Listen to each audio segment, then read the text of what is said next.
Hello friends, कैसे हो? मैं आपका मेंटोर अर्जुन। और चलिए, हमारी एक 90 डेज हार्ड चैलेंज चल रहा है। कौन सा 90 डेज हार्ड चैलेंज?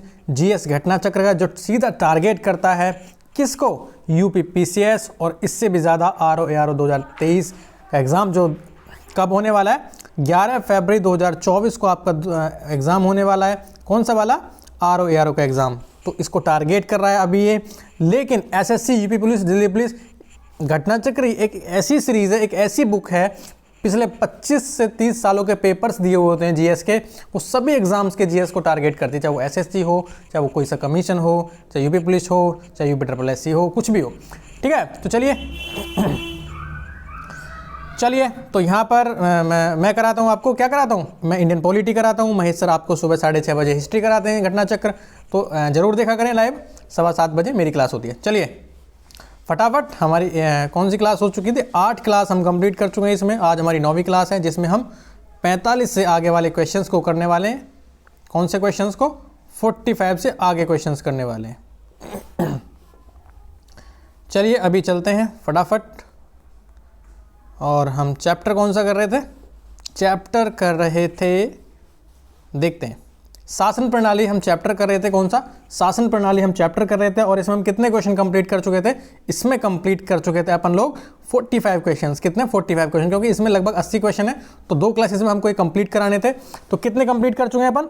45 क्वेश्चन इसमें कंप्लीट कर चुके हैं, जो ये कल क्वेश्चन हमने कंप्लीट किया था। अभी हमको क्या करना है? अभी हमको कंप्लीट करना है 46 से लेकर इसके आज एंड करने क्वेश्चन, लास्ट करने। ठीक है, चलिए तो देखिए 45 क्वेश्चन कंप्लीट कर चुके थे। नेक्स्ट क्वेश्चन देखिए, 46 क्वेश्चन क्या कह रहा है? बिना किसी देरी का आपकी स्क्रीन पर देखिए 46 क्वेश्चन।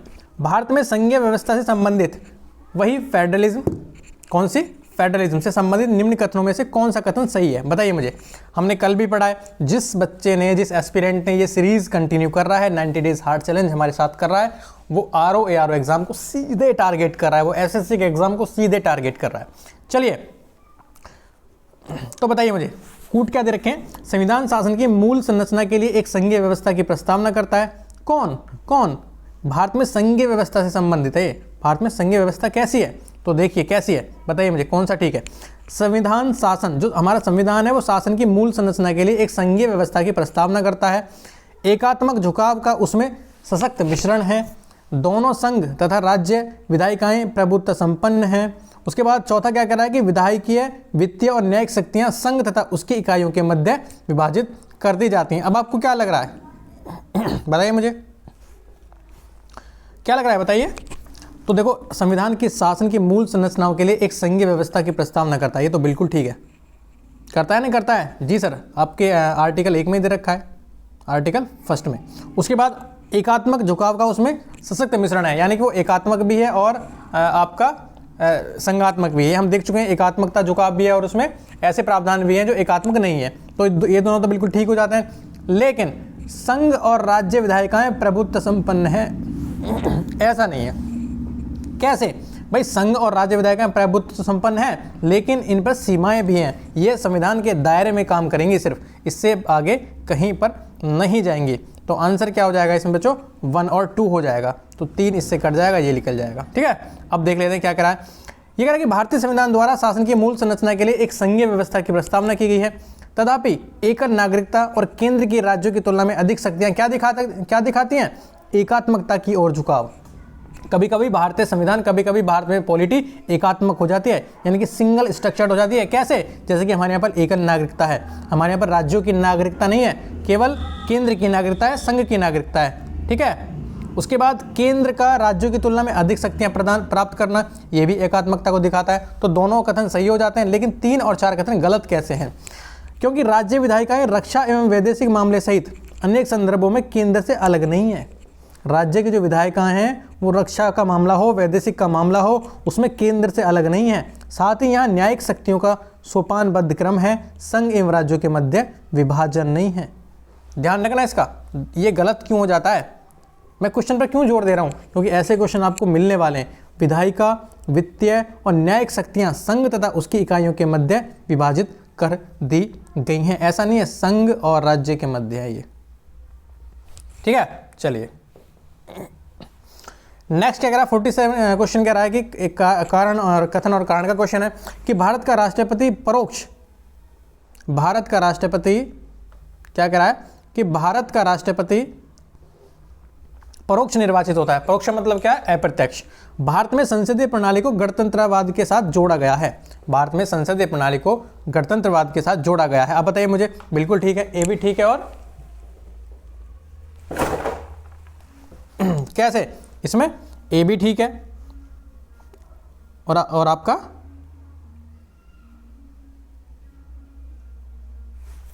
ए भी ठीक है और आर भी ठीक है। और आर ए की सही स्पष्टीकरण भी करता है। भाई जब भारत में गणतंत्रवाद है तभी तो राष्ट्रपति निर्वाचित होता है परोक्ष रूप से। बिल्कुल ठीक है। चलिए आगे चलिए। अगला क्वेश्चन क्या कह रहा है? थोड़े से क्वेश्चन इसमें कथन और कारण के ज़्यादा हैं, लेकिन बोर नहीं होना है। मैं फिर कह रहा हूँ ऐसे ही क्वेश्चन आपको रखे हुए मिलेंगे। 48 क्वेश्चन कह रहा है कि क्या कह रहा है कि कथन कह रहा है कि राजनीतिक दल लोकतंत्र के जीवन रक्त हैं। जो हमारे राजनीतिक दल हैं, जो हमारी पार्टीज़ हैं, बीजेपी, कांग्रेस, ये जो पार्टी हैं, ये लोकतंत्र के जीवन रक्त हैं। ये तो बिल्कुल ठीक है। लोग खराब शासन के लिए सामान्यतः राजनीतिक दलों को कोसते हैं। ऐसा है क्या? जी सर, हमारे यहाँ पर अगर कुछ खराब शासन चल रहा है तो लोग क्या सोचते हैं कि वो वाली पार्टी बहुत खराब है और उसको कोसते रहते हैं। अब बताइए मुझे, कथन और कारण दोनों सही हैं? नहीं, बिल्कुल ठीक है। कथन भी ठीक है और कारण भी ठीक है। ए भी ठीक है और आर भी ठीक है। और आर का सही स्पष्टीकरण भी देता है। ठीक है, याद रखिएगा। चलिए अब देख लेते हैं कैसे।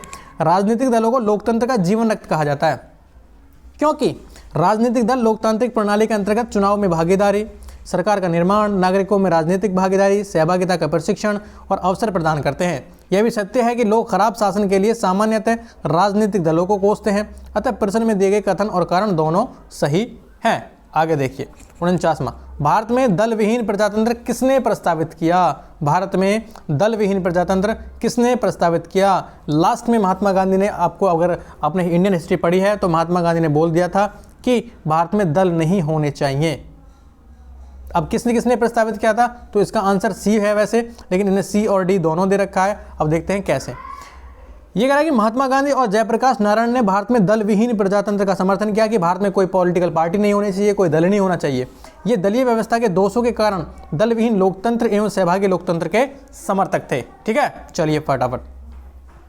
50वां क्वेश्चन कह रहा है कथन और कारण का है। भारत की संघात्मक संरचना का मुख्य उद्देश्य इसकी बहुआयामी विविधताओं में से एक राष्ट्र का निर्माण करना और राष्ट्रीय एकता को संरक्षित करना था। विविधताओं के समंजन में से एक सशक्त न कि कमजोर भारतीय राष्ट्रीयता का निर्माण हुआ। क्या ऐसा है कि? बिल्कुल नहीं है। इसका क्या है? ए और आर दोनों तो ठीक है, लेकिन आर ए की सही व्याख्या नहीं करता है। कैसे? ये तो बिल्कुल ठीक है और ये भी ठीक है। कारण क्यों ठीक है? कि विविधताएं हैं भारत में बहुत सारी और उसमें सामंजस्य नहीं बैठ पाया। इसी के हिसाब से भारतीय राष्ट्रीयता का निर्माण हुआ, ना कि कमजोर नहीं हुई भारतीय राष्ट्रीयता, जबकि विविधताओं से और सशक्त हो गई। तो दोनों कथन और कारण ठीक है, लेकिन जो आपका कारण है वो सही स्पष्टीकरण नहीं दे पा रहा है अभी भी। चलिए छोटा सा देख लेते हैं कि भारतीय संविधान के अनुच्छेद 1 के तहत भारत राज्यों का संघ है, जिसमें वर्तमान में 28 राज्य हैं, 8 केंद्र शासित राज्य क्षेत्र हैं। संघात्मक संरचना में शक्तियों का बंटवारा संघ तथा राज्यों के मध्य किया गया है।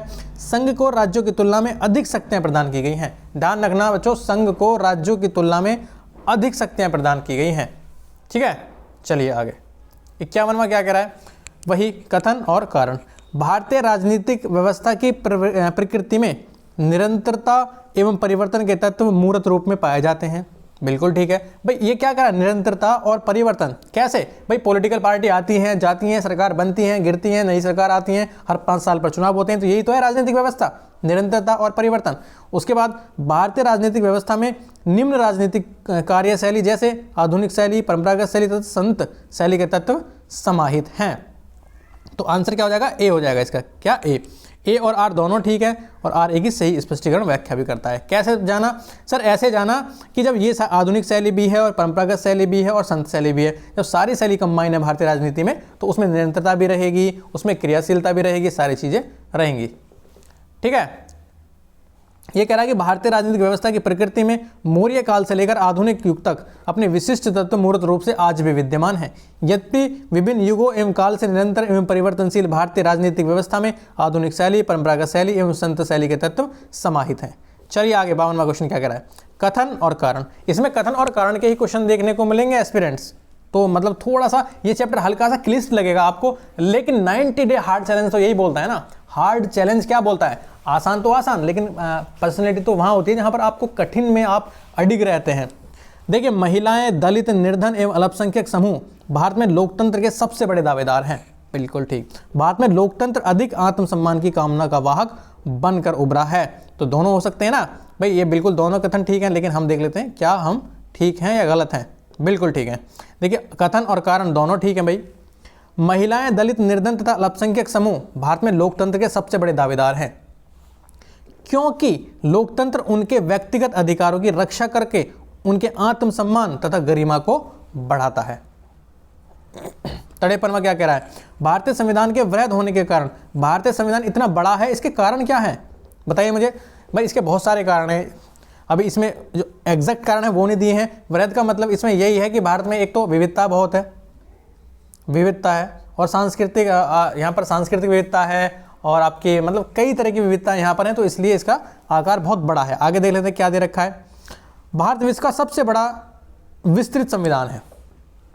इसके वृहद होने का कोई एक कारण नहीं है, बल्कि उपयुक्त सभी कारणों से संविधान का स्वरूप वृहदाकार हो गया है। अतः सभी विकल्पों में से एक सत्य नहीं है, बल्कि सभी सत्य हैं। अब देख लेते हैं कौन कौन से हैं। तो इसमें अनेक संविधानों के अनुभव समाविष्ट है, बहुत सारे संविधानों से छानकर ये बनाया गया है। आप भी जानते हैं और हम भी जानते हैं, लगभग 60 प्लस संविधानों से। ठीक है, उसके बाद इसमें विस्तृत प्रशासकीय प्रावधान भी हैं। यह एक बड़े देश के शासन से संबंधित है। यह संघ तथा राज्य सरकारों का संविधान है। ठीक है, चारों ऑप्शन ठीक है। 54 में क्या करेगा, निम्नलिखित में से कौन सा कथन सत्य है बताइए मुझे। संयुक्त राज्य अमेरिका में सरकार की संघीय प्रणाली है। क्या ऐसा है कि यूएसए में सरकार की फेडरल प्रणाली है, संघीय प्रणाली है? देखेंगे। भारत में सरकार की संघीय और एकात्मक दोनों प्रकार की प्रणाली है। क्या ऐसा है? फ्रांस में सरकार की संघीय प्रणाली है। क्या ऐसा है?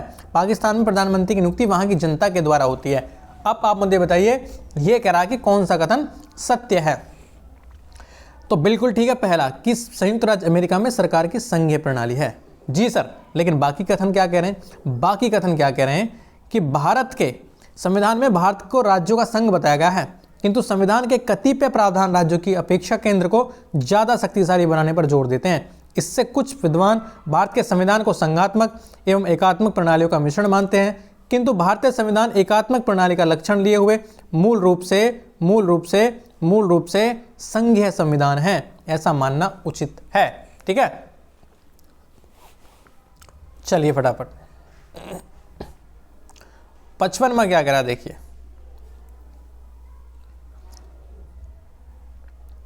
55 में करा आपकी स्क्रीन पर कि निम्नलिखित में से कौन सी एक भारतीय संघ राज्य पद्धति की विशेषता नहीं है। विशेषता नहीं है, इसको जरूर हाईलाइट करना कि जो नहीं है नहीं है। यहाँ पर बहुत कन्फ्यूजन होती है बच्चों, क्यों क्या कह रहा है कि निम्नलिखित में से कौन सी एक भारतीय संघ राज्य पद्धति की विशेषता नहीं है। क्या भारत में स्वतंत्र न्यायपालिका है? क्या केंद्र और राज्यों के बीच शक्तियों का स्पष्ट विभाजन किया गया है?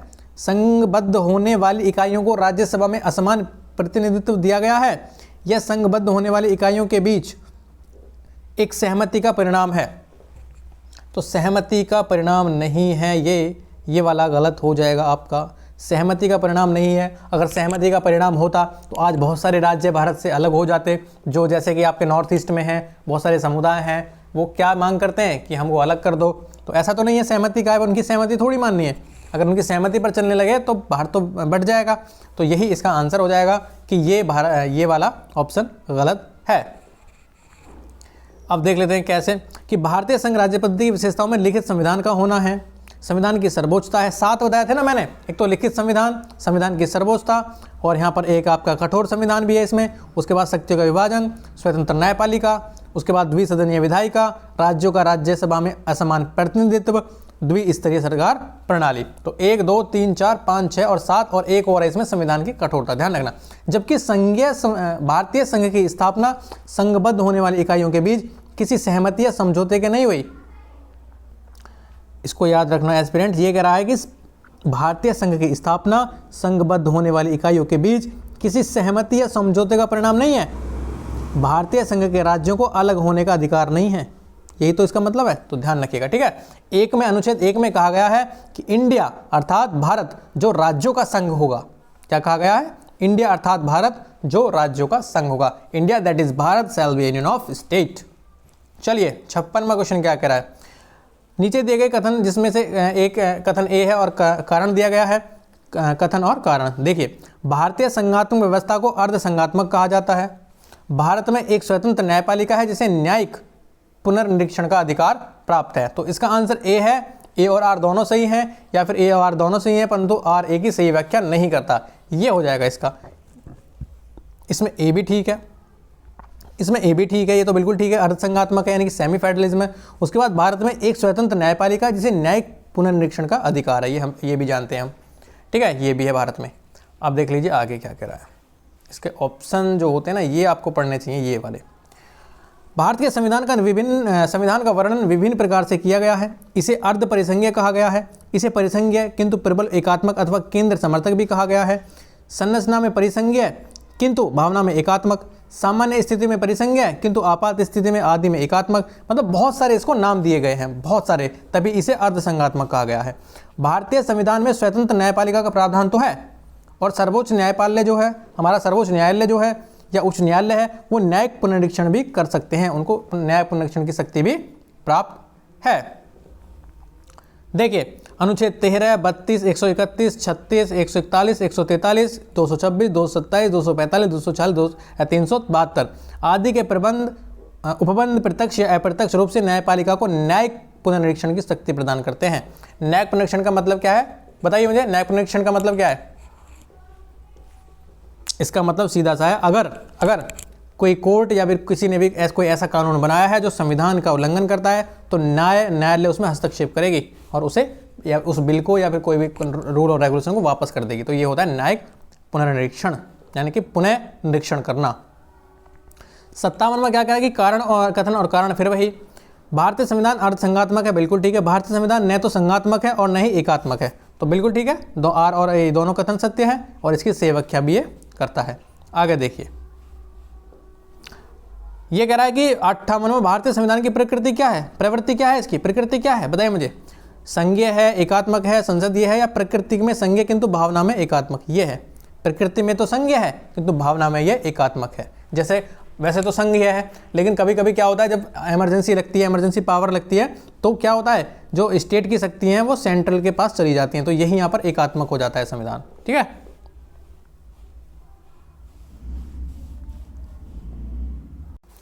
चलिए 59 क्वेश्चन क्या कह रहा है बताइए मुझे।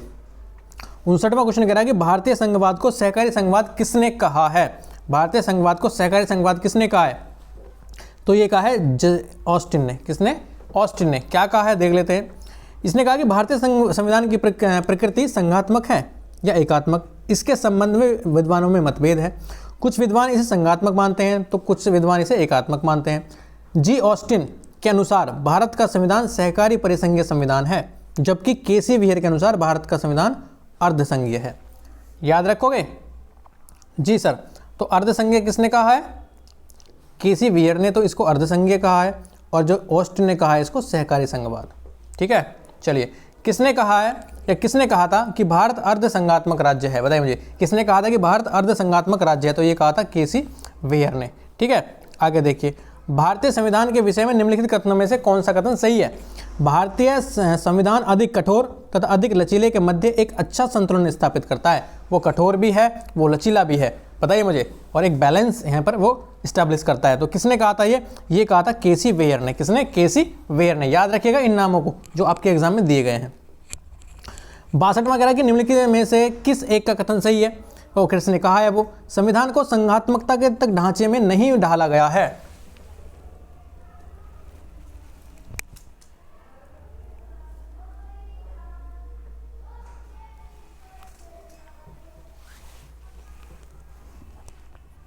क्या कह रहा है कि संविधान को संघात्मकता तक के ढांचे में नहीं ढाला गया है। संविधान को संघात्मकता के तंग ढांचे में नहीं ढाला गया है। तो ये कहा है डॉक्टर भीमराव अंबेडकर ने। क्या कहा था? इन्होंने कहा था अंबेडकर साहब ने, बाबा साहब ने, कि यह स्वीकार किया था कि संविधान को संघात्मकता के तंग ढांचे में नहीं ढाला गया है। या एकीकृत और संघात्मक दोनों हैं। ऐसा नहीं है कि भारत का संविधान केवल संघात्मक ही है और वो एकात्मक नहीं हो सकता। भाई परिस्थिति के अनुसार एकात्मक भी हो सकता है वो, ठीक है। चलिए,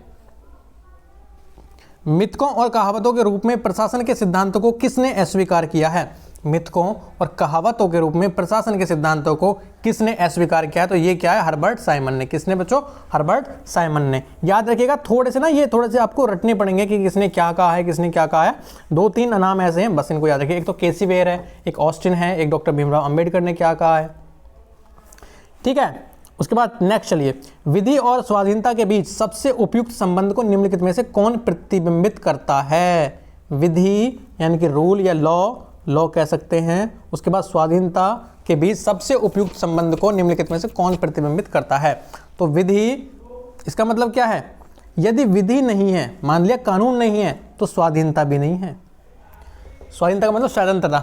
अगर आपके पास कानून नहीं है तो आप स्वतंत्र भी नहीं है। कानून ही आपकी स्वतंत्रता की रक्षा करता है। थोड़ा सा टेक्निकल और कॉन्सेप्चुअल क्वेश्चन है, बस ज़्यादा लोड नहीं लेना है। आईएएस में आया हुआ है इसलिए आपको थोड़ा सा डिफिकल्ट लगेगा।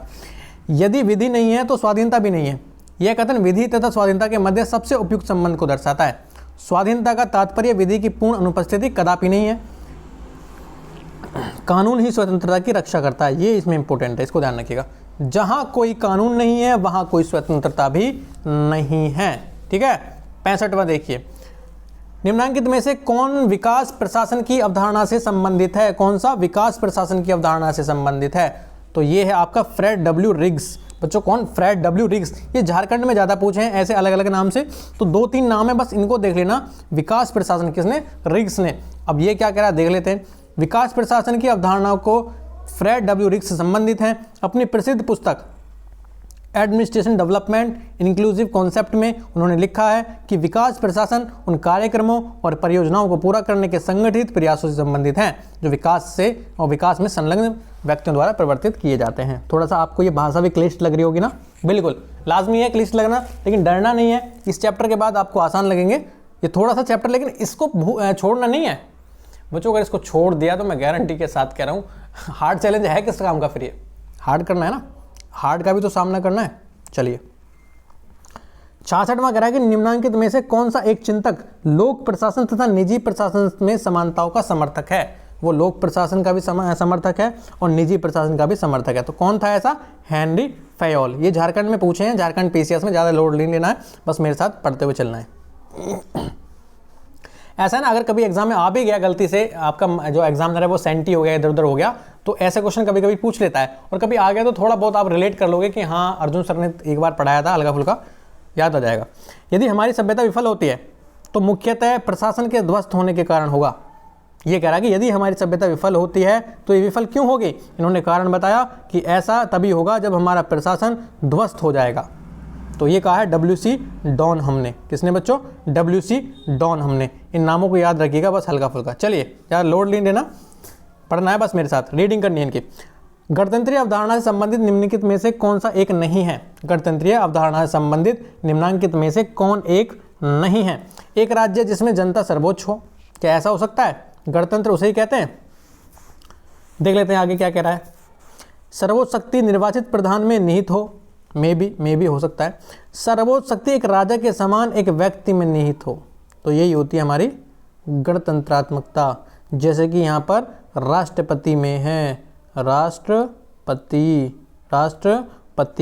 तो यही इसका आंसर है कि सर्वोच्च शक्ति एक राजा के समान व्यक्ति में निहित है। ये गलत हो जाएगा और इसने गलत ही पूछा है, तो ये इसका आंसर हो जाएगा। ठीक है, एक राज्य जिसमें जनता सर्वोच्च हो, ये तो गणतंत्र है ना, यही तो है गणतंत्र।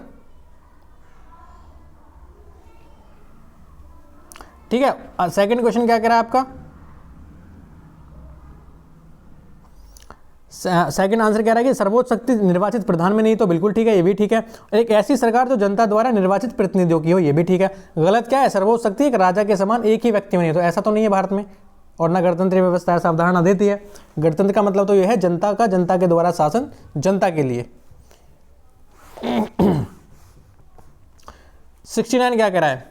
निम्नलिखित में से किनको विधि के शासन के प्रमुख लक्षणों के रूप में माना जाएगा? निम्नलिखित में से किनको विधि के शासन के प्रमुख लक्षणों के रूप में माना जाएगा? पता है मुझे, विधि का शासन, शक्तियों का परिसीमन हो सकता है क्या?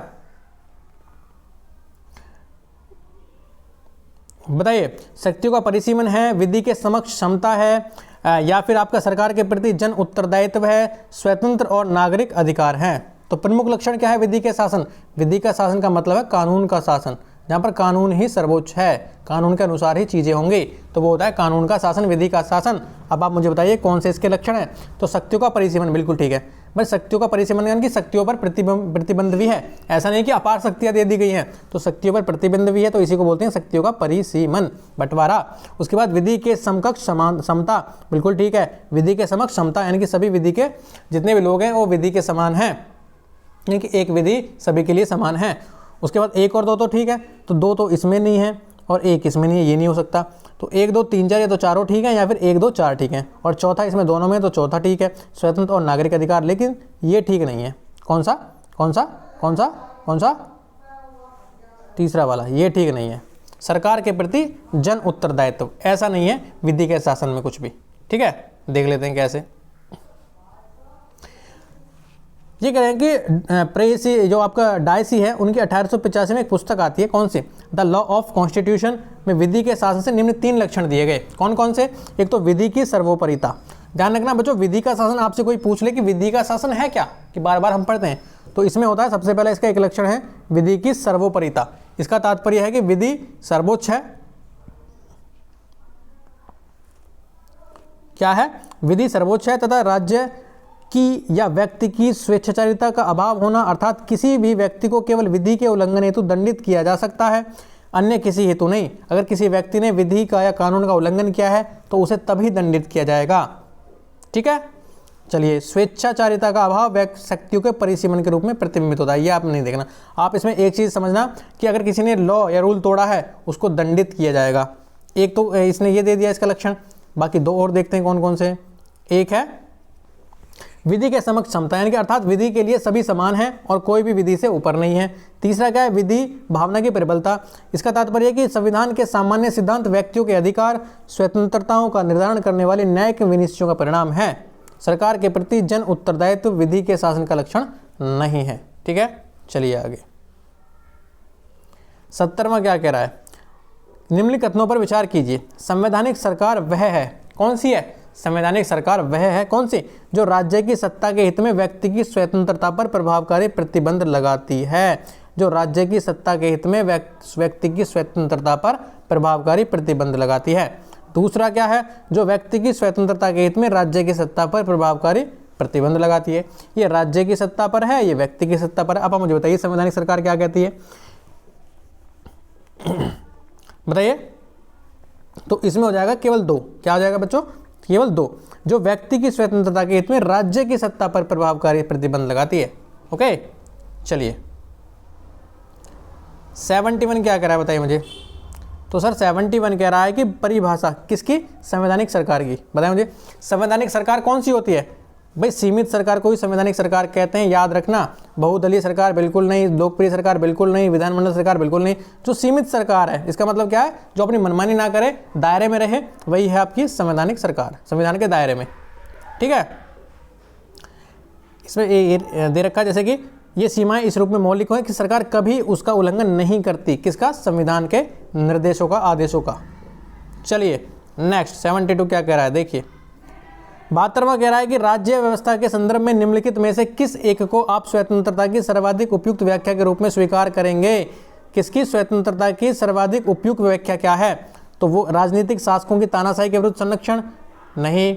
नियंत्रण का अभाव? नहीं। ऐसा तो नहीं है आप पर कोई नियंत्रण ही नहीं है, नियंत्रण होना बहुत जरूरी है।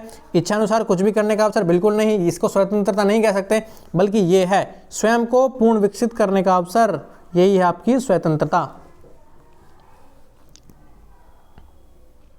ठीक है, देख लेते हैं। राज्य व्यवस्था के संदर्भ में स्वतंत्रता का अर्थ व्यक्ति पर बाहरी प्रतिबंधों के अभाव के साथ व्यक्ति की आत्म अभिव्यक्ति की योग्यता का विस्तार भी करना है, उसके अंदर की संभावना को विकसित करना है। राजनीतिक शासकों की तानाशाही के विरुद्ध संरक्षण, नियंत्रण का अभाव, इच्छानुसार कुछ भी करने का अवसर स्वतंत्रता के पहलू नहीं हो सकते, याद रखिएगा। परंतु ये पूर्ण एवं उपयुक्त अर्थ में स्वतंत्रता की व्याख्या नहीं करते। वस्तुतः किसी व्यक्ति की स्वतंत्रता की सीमा पर उस समय प्रतिबंध लगाना अनिवार्य है जब वह दूसरे की स्वतंत्रता को बाधित करने लगती है। ठीक है, चलिए आगे। 73वां क्या कह रहा है देखिए।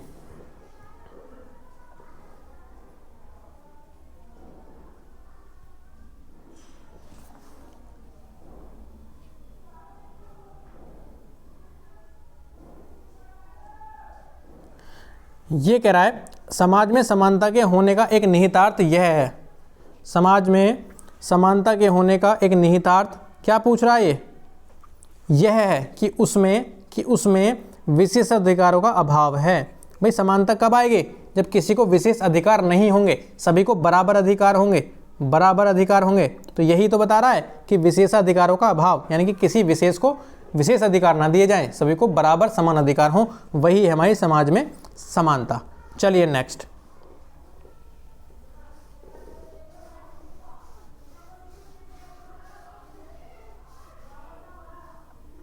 74 क्या कह रहा है, भारत एवं अमेरिका की राजनीतिक व्यवस्थाओं के बीच निम्नलिखित में से कौन सी विशेषताएं समान हैं। यानी कि भारत में और अमेरिका में राजनीतिक के जो गुण हैं वो कौन कौन से समान हैं। तो कौन कौन से हो सकते हैं, बताइए मुझे। अवशिष्ट शक्तियां केंद्र के पास हैं क्या, ऐसा है क्या। अमेरिका में भी हो सकता है, मे बी। चलिए, अवशिष्ट शक्तियां राज्यों के पास हैं क्या, ऐसा है क्या, मे बी हो भी सकता है। राष्ट्रपति के पास पॉकेट वीटो की शक्ति है, ऐसा अमेरिका, ये दूसरा वाला अमेरिका में तो है लेकिन भारत में नहीं है। तो दूसरा जहां पर गलत है, भाई राज्यों के पास थोड़ी अवशिष्ट शक्तियां, भारत में तो केंद्र के पास हैं, सेंटर के पास हैं, तो दूसरा तो गलत ही है, ये हो जाएगा गलत।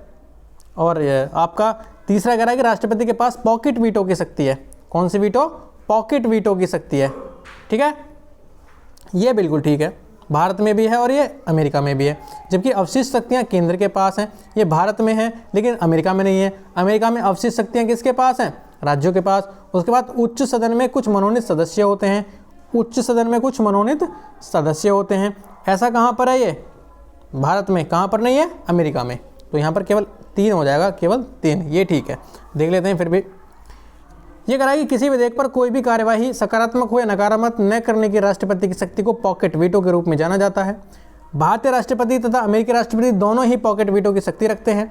यद्यपि अमेरिकी राष्ट्रपति की यह शक्ति भारतीय राष्ट्रपति की शक्ति के सापेक्ष छोटी है, क्योंकि उसे विधेयक पर कोई कार्रवाई न किए जाने की स्थिति में 10 दिन में विधेयक को वापस करना होता है, जबकि भारतीय संविधान में राष्ट्रपति हेतु ऐसे किसी समयावधि का उल्लेख नहीं है। भारत तथा अमेरिका की राजनीतिक व्यवस्थाओं के बीच पॉकेट वीटो की शक्ति विशेषता की समान है। भारत में अवशिष्ट शक्तियां, इधर देखिए, हेलो इधर, भारत में अवशिष्ट शक्तियां केंद्र के पास तथा अमेरिका में राज्यों के पास हैं। अमेरिका के उच्च सदन में सभी सदस्य प्रत्यक्ष निर्वाचित होते हैं, यहाँ पर कोई मनोनीत नहीं होता अमेरिका में। जबकि भारत में उच्च सदन यानी कि राज्यसभा में राष्ट्रपति द्वारा 12 सदस्य मनोनीत किए जाते हैं, ठीक है। दूसरे प्रशासनिक आयोग के कौन से प्रतिवेदन ने भारत में सुशासन की बाधाओं की पहचान की। 75वां क्वेश्चन कह रहा है कि सेकंड ARC जो था, सेकंड एडमिनिस्ट्रेटिव कमीशन के कौन से प्रतिवेदन ने भारत में सुशासन की बाधाओं की पहचान की। तो ये था आपका स्थानीय शासन, सॉरी स्थानीय नहीं, ये था आपका नागरिक केंद्रित प्रशासन, शासन का केंद्र बिंदु। ये एक रिपोर्ट आई थी, कौन सी, नागरिक केंद्रित शासन, शासन का केंद्र बिंदु। द्वितीय प्रशासनिक सुधार आयोग ने प्रतिवेदन संख्या 12 में नागरिक केंद्रित प्रशासन यानी कि शासन का केंद्र बिंदु, citizen centric administration the heart of governance में भारत में सुशासन की बाधाओं की पहचान की तथा सुशासन के लिए आवश्यक पूर्व शर्तें उल्लेख हैं।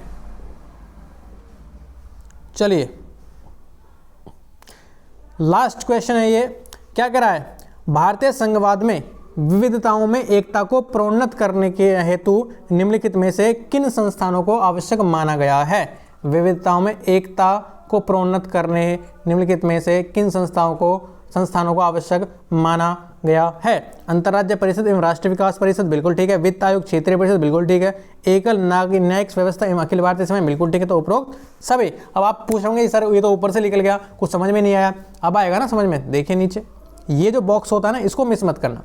भारतीय संघवाद, इंडियन फेडरलिज्म, विविधताओं में एकता को प्रोन्नत करने हेतु उपरोक्त सभी संस्थानों को आवश्यक मानता है। कैसे, जैसे कि अंतर्राज्य परिषद तथा राष्ट्रीय विकास परिषद, वित्त आयोग, क्षेत्रीय परिषद, एकल न्यायिक व्यवस्था, अखिल भारतीय सेवाएं भारतीय संघवाद में विविधताओं में एकता प्रोत्साहित करते हैं, जिसमें संघ और राज्य आपस में जुड़े रहते हैं।